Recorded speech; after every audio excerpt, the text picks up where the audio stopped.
Raise your prices, delegate, get better team members, get team members, get better clients, get more clients.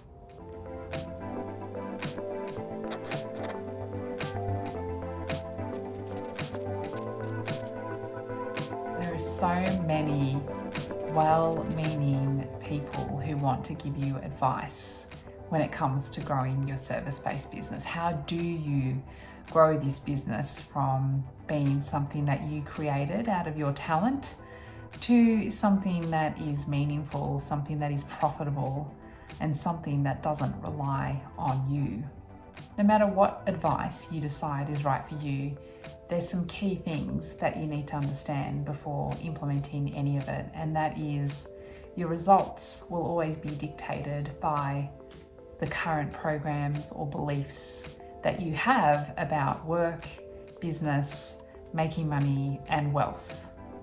Ultimately, as you were growing up, you were programmed, I'm going to say, to believe that life had to be a certain way. Maybe you were taught and modeled as you were growing up that work had to be really hard and exhausting, and that in order to feel successful, you had to be working all the hours of the day for it to feel like it was worthwhile. Or perhaps you had it modeled that in order to make great money, you had to sacrifice time with your family. Perhaps you grew up watching parents sacrifice their time with you in order to give you a great life.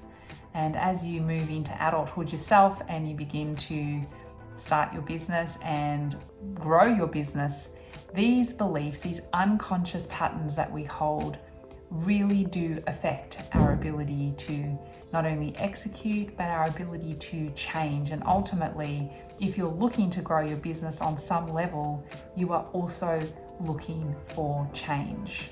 Recently, I had the pleasure of working with a business owner, and when this business owner came in for their session, they were telling me all about the frustration that they had in their marketplace.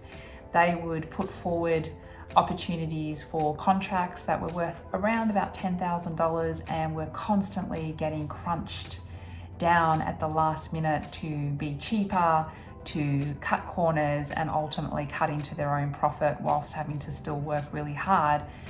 Now, any relationship that begins that way is usually going to continue like that. So this business owner was not only feeling really disgruntled at the start of projects, but was also feeling really disgruntled during the process of working with these particular clients, because let's face it, the relationship never really got off on the right foot.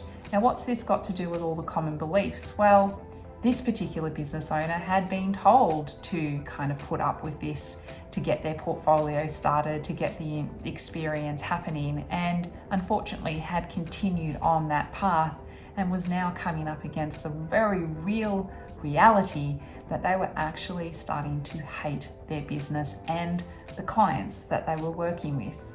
So this is a very short video to remind you to start looking at what it is that you believe about growing your business. What do you believe about making really great money and having a great business? What do you believe